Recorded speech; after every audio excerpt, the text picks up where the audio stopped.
সকলোকে নমস্কাৰ জনাইছো। আজি মই আলোচনা কৰিবলৈ লৈছো এনেকুৱা এটা বিষয় যেটো বিষয় খুব সাধাৰণতে পৰীক্ষাত আহি থকা দেখা যায় আৰু পৰীক্ষাত নম্বৰ যথেষ্ট আছে বিষয়টোৰ ওপৰত। আমি সেই বিষয়টোৰ ওপৰত আজি আলোচনা কৰিম। বিষয়টো হৈছে ভাৱ সম্প্ৰসাৰণ কৰা। মই 8টা ভাৱ সম্প্ৰসাৰণ লৈ আহিছো আৰু হততে আহি থকা সেই 8টা ভাৱ সম্প্ৰসাৰণ কেনেকৈ কৰিব লাগে মই তাৰ বিষয়ে আলোচনা কৰিম। তেন্তে পলম নকৰো, আহক ভিডিওটো আৰম্ভ কৰো। ভাৱ সম্প্ৰসাৰণ কৰা বুলি ক'লে আমি বিষয়টোৰ লগত সংগতি ৰাখি প্ৰথমে বাক্য এশাৰী ভালকে লিখি ল'ব লাগিব। যেনেকৈ মই এনেকৈ লিখি লৈছো যে মানুহে হততে ব্যৱহাৰ কৰা এটা প্ৰবচন হৈছে এপাচি শাকত এটা জালুক। মই গোটেই কেইটা বিষয় মই 8টা বিষয় আজি এই ভিডিওটো ডিসকাস কৰিম। গতিকে গোটেই 8টা বিষয় খুব সাধাৰণতে 9 আৰু 10ৰ যি পৰীক্ষা সেই পৰীক্ষাসমূহত খুব সঘনে আহি থকা দেখা যায় এই বিষয়কেইটা। গতিকে এই বিষয়কেইটা মই আজি আলোচনা কৰিম আৰু প্ৰত্যেকটো বিষয়ত মই তেনেকৈ এশাৰী প্ৰথমতে দি ল'বলৈ চেষ্টা কৰিছো, মানে বিষয়টোৰ লগত সংগতি ৰাখি। গতিকে যদি আমি এনেকৈ দি ল'ব পাৰো তেতিয়া দেখিবলৈ অকমান ভাল হয় আৰু নম্বৰ পাবলৈও সহজ হয়। মানুহে হততে ব্যৱহাৰ কৰা এটা প্ৰবচন হৈছে এপাচি শাকত এটা জালুক। শাক মানুহৰ এবিধ তৰকাৰী। শাক খালে ভিটামিনৰ পৰা আদি কৰি শৰীৰত পুষ্টি পোৱা যায়। শাকত ব্যঞ্জনা তথা স্বাদ বঢ়াবলৈ শাক যিমান হয় সেই অনুপাতত জলকীয়া দি ৰন্ধা হয়। জালুক জলকীয়াৰ দৰে এবিধ জ্বলা বস্তু, কিন্তু এটা জালুকে এপাচি শাকত কোনো স্বাদ বা জ্বলা নকৰে। সেয়েহে যত যিমান পৰিমাণৰ বস্তুৰ প্ৰয়োজন সিমানহে দিয়া উচিত। প্ৰয়োজনতকৈ কম হলে সেইখিনি কোনো সৎ ব্যৱহাৰ নহয়, বৰং নষ্টহে হয়। নেক্সট দ্বিতীয়টো বিষয় হৈছে শুই থকা শিয়ালে হাঁহ ধৰিব নোৱাৰে। এলেহুৱা লোকৰ যে উন্নতি নাই তাকে বুজাবলৈ এই প্ৰবচনটি ব্যৱহাৰ কৰা হৈছে। হাঁহ হৈছে শিয়ালৰ প্ৰিয় খাদ্য, কিন্তু হাঁহ ধৰিবলৈ হলে শিয়ালে শুই থাকিলে নহব। নানা ফান পাতিব লাগিব, শ্ৰম কৰিব লাগিব, তেতিয়াহে শিয়ালে হাঁহ ধৰিব পাৰিব। ঠিক তেনেদৰে মানুহৰ বেলিকাও একেই কথা। জীৱনত উন্নতি কৰিবলৈ হলে মানুহে শ্ৰম কৰিব লাগিবই। তাকে নকৰি বহি থাকিলে সফলতা আপোনা আপুনি নাহে।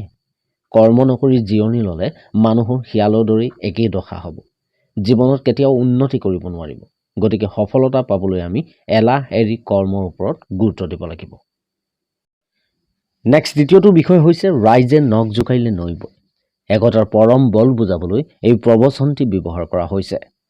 নখৰ পিঠিত পানী বাৰু কিমান ধৰে, এই এচিকটা পানী গোট খোৱালে এখন নৈ নহলেও বুজন পৰিমাণৰ পানী নহব জানো? ঠিক তেনেদৰে সদৌ ৰাইজে মিলি প্ৰত্যেকে হাত উজান দিলে কঠিন কাম এটা কম পৰিশ্ৰম আৰু কম সময়ত সম্পন্ন নহব জানো? এটা সময়ত আদিম মানুহে নিজৰ প্ৰাণ বচাবলৈ একতাবদ্ধ হৈয়ে জীৱন সংগ্ৰাম কৰিছিল। সেইকাৰণে কোৱা হয় একতাই পৰম শক্তি। একতাৰ বলতে আহোমে ৰাতিৰ ভিতৰত গড় বান্ধিবলৈ সক্ষম হৈছিল। একতাৰ দ্বাৰা অসম্ভৱ কামকো সম্ভৱ কৰি তুলিব পাৰি। বাস্তৱ জীৱনতো আমি সকলোৱে হিংসা ভেদাভেদ ত্যাগ কৰি একতাৰ বান্ধোনেৰে জীৱন নিৰ্বাহ কৰিব লাগে।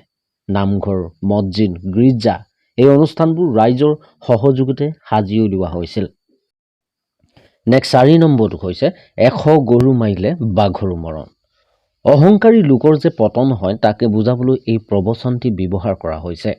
গৰু হৈছে বাঘৰ প্ৰিয় আহাৰ। বাঘে গৰু দেখিলেই খাবই, কিন্তু এটাকৈ 100টা গৰু মাৰিলে এদিন বাঘৰো মৃত্যু নিশ্চিত। কাৰণ আনক অনিষ্ট কৰিলে তাৰ পৰিণাম ভোগ কৰিব লাগিবই।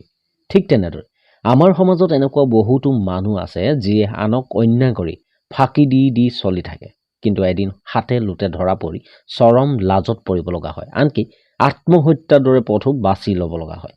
সেয়ে সকলো বস্তুৰে একোটা সীমা থাকে। সীমা পাৰ হলেই বিপদ নিশ্চিত, ঠিক বাঘৰ দৰে। নেক্সট অভ্যাসে নৰ কৰ্ণপথে কৰে হৰ। চেষ্টাৰ অসাধ্য যে একো নাই তাকে বুজাবলৈ এই প্ৰবচন ফাঁকি ব্যৱহাৰ কৰা হৈছে। কাণৰ ফুটাটো নিচেই সৰু, তাৰ মাজেৰে হৰ পাৰ কৰাটো সহজ কথা নহয়, কিন্তু অভ্যাসৰ দ্বাৰা মানুহে কাণৰ ফুটাইদিও হৰ পাৰ কৰিব পাৰে। অভ্যাস হৈছে সফলতাৰ মূল চাবিকাঠি। কোনো এটা কাম এবাৰতে কৰিব নোৱাৰিলে নেৰা নেপেৰাকৈ লাগি বাৰে বাৰে অনুশীলন কৰাটোৱে হৈছে অভ্যাস। কামত কৃতিত্ব লভিবলৈ অভ্যাসৰ অত্যন্ত প্ৰয়োজন। কোনো এটা কামত সফল হ'বলৈ বা লক্ষ্যত উপনীত হ'বলৈ মানুহে প্ৰতিজ্ঞা ল'ব লাগে। প্ৰতিজ্ঞাই মন দৃঢ় কৰে। কামত লাগি থাকিবলৈ মনত বল পোৱা যায়। অভ্যাসে মনোবল তথা আত্মবিশ্বাস বঢ়ায় আৰু সকলো কাম সহজ কৰি তোলে। নেক্সট টপিক, যি মূলা বাঢ়ে তাৰ দুপাততে চিন। সৰুতে ল'ৰা ছোৱালীৰ ভৱিষ্যতক ৰিজনি দিবলৈ এই প্ৰবচন ফাঁকি ব্যৱহাৰ কৰা হয়। মূলা এবিধ শাক। মূলা গজি যেতিয়া দুপতীয়া হয় তেতিয়া কিছুমান মূলাৰ পাত পুৰঠ আৰু সতেজ হয়, কিন্তু কিছুমান লেৰেলি মুচুৰা পৰে। তেতিয়া বুজিব পাৰি যে মূলা ভাল হ'ব নে বেয়া হ'ব। ঠিক তেনেদৰে মানুহৰ ক্ষেত্ৰতো একেই কথা। সৰুতে যেতিয়া ভৱিষ্যতৰ লক্ষণবোৰ ফুটি উঠিব তেতিয়াই বুজা যাব সি বা তাই ভাল মানুহ হ'ব নে বেয়া হ'ব, তাক নিৰ্ধাৰণ কৰি এই বাক্য ব্যৱহাৰ কৰে। নেক্সট আন এটা বিষয়, আপোন ভালে জগত ভাল। নিজে ভাল হ'লে যে জগতখনো ভালে থাকিব তাকে বুজাবলৈ এই প্ৰবচনটো ব্যৱহাৰ কৰা হয়। একোখন সমাজত ভাল বেয়া বিভিন্ন ৰকমৰ মানুহে বাস কৰে। তেওঁলোকৰ কাৰো প্ৰকৃতি কাৰো লগত নিমিলে। উই আৰ ইণ্ডিভিজুৱেল ডিফাৰেঞ্চেছ বুলি এষাৰ কথা আছে। একেখন সমাজত দধীচীৰ দৰে ত্যাগী, যুধিষ্ঠিৰৰ দৰে ধাৰ্মিক, শকুনিৰ দৰে কপটীয়া আৰু দুৰ্যোধনৰ দৰে দাম্ভিক মানুহেও বাস কৰে। বিচক্ষণ লোকে এনে পৰস্পৰ বিৰুদ্ধ প্ৰকৃতিৰ মানুহৰ মাজতো মিলাপ্ৰীতিৰে থাকি শান্তিত জীৱন কটাব পাৰে। কিন্তু সমাজত এনে এক শ্ৰেণীৰ মানুহ থাকে যিসকলে কাৰো লগত মিলিজুলি থাকিব নোৱাৰে। তেনে লোকে সদায় আনৰ দুখ খুচৰি নিজৰ লগতে আনৰো শান্তি ভংগ কৰে। এনে প্ৰকৃতিৰ মানুহৰ উদ্দেশ্যে উক্ত ফকৰাটি ৰচিত হৈছে। দৰাচলতে মানুহে যিমানেই বেয়া নহওক তাৰ মাজতো অলপ নহয় অলপ ভাল গুণ থাকে। দুখ গুণেই মানুহ। প্ৰকৃত ভাল মানুহে দুখক আওকাণ নকৰি গুণখিনিলৈহে চকু দিয়ে।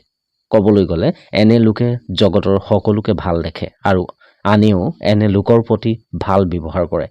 মুঠতে নিজে ভাল হ'লে জগতখনকে আপোন কৰি ল'ব পাৰি। নেক্সট একেবাৰে শেষৰটো বিষয় হৈছে চুৰ গ'লে বুদ্ধি, বৰষুণ গ'লে জাপি। খুব সঘনে আহি থকা দেখিবলৈ পোৱা যায়। প্ৰতিটো কামৰে একোটা উপযুক্ত সময়, স্থান বা পাত্ৰ থাকে, তাকে বুজাবলৈ এই প্ৰবচন ফাঁকি ব্যৱহাৰ কৰা হৈছে।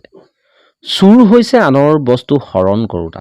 চুৰৰ পৰা ৰক্ষা পাবলৈ আগতীয়াকৈ বুদ্ধি উলিয়াই সংৰক্ষণৰ ব্যৱস্থা কৰিব লাগিব। তাকে নকৰি চুৰে সকলো বস্তু লুটি নিয়াৰ পাছত জানো বুদ্ধি উলিয়াই কিবা লাভ আছে? সমান্তৰালভাৱে বৰষুণ অহাৰ সময়তে জাপিটো ব্যৱহাৰ কৰিব লাগিব। তাকে নকৰি বৰষুণত জুৰুলি জুপুৰিকৈ তিতাৰ পাছত জানো জাপি ব্যৱহাৰ কৰি কিবা লাভ হ'ব? ঠিক তেনেদৰে মানুহৰ বেলিকাও একেই। উপযুক্ত সময় থাকোঁতেই সময়ৰ সদ্ব্যৱহাৰ কৰিব লাগে। সময় যোৱাৰ পাছত সময়ৰ সৰ সময়ত মাৰিব নাজানিলে উপকাৰৰ সলনি অপকাৰহে হোৱাৰ আকাংক্ষা থাকে। এইকেইটাই আছিল নৱম আৰু দশম শ্ৰেণীত খুব সাধাৰণতে আহি থকা ভাৱ সম্প্ৰসাৰণৰ বিষয়। আৰু কিছুমান ভাৱ সম্প্ৰসাৰণ আছে যিবিলাক মই অন্য এটা ভিডিঅ'ত লৈ আহিবলৈ চেষ্টা কৰিম।